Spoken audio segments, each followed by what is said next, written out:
was thinking about that issue, the kind of, not so much the digital divide, but just the simple issue of the internet and email.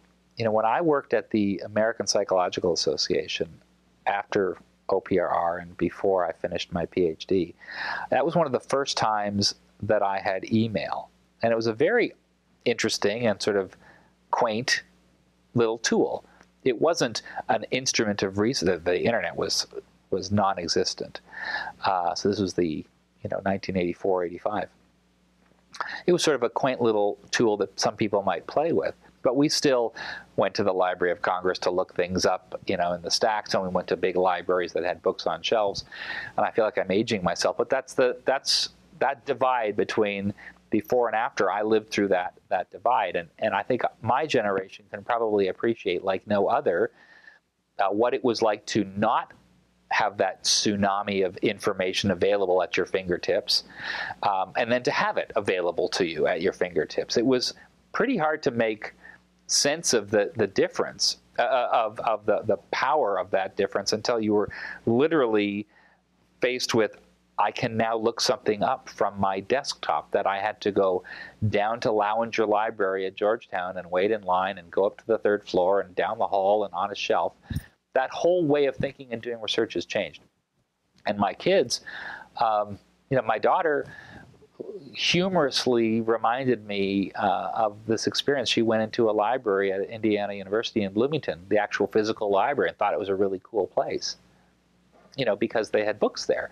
And this is a 4.0 student. She's going to do great things in her life. But the idea of a building that stores books on shelves almost seems comical to us now. Why would you waste entire buildings just so that a book can sit there forever, except for the 2 minutes when someone takes it out, or the week that someone takes it out?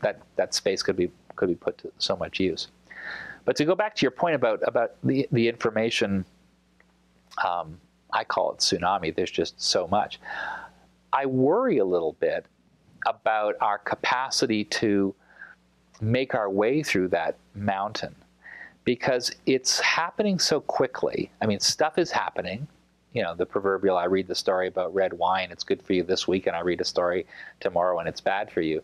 That the discriminating ability to understand the science is gone. And sadly, our news media lack any capacity for discriminating good studies from bad studies. They're now entertainment entities, not real analytic organizations.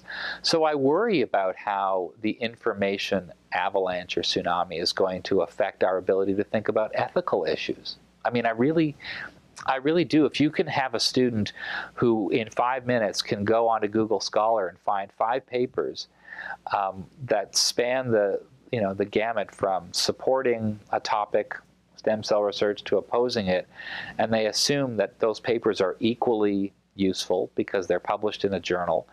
I worry because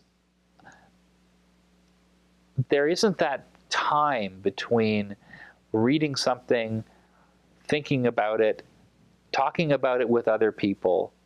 We don't have the coffee pot, water cooler discussion as much as we used to.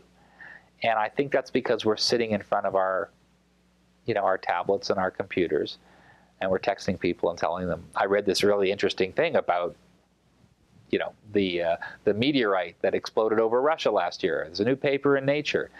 I also worry about the feeling of inferiority that people have when they haven't kept up with that avalanche. No human being on this planet can keep up with the literature.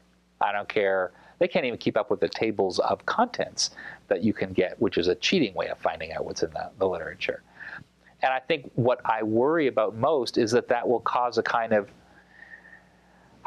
backlash, almost a regression towards ignorance. You say, you know what? I can't keep up with all that, so I'm just not going to read it. I can't. I'll read a snippet. I'll read a news account. And that's a little frightening, that we might slowly become stupider because we're just overwhelmed by all the info.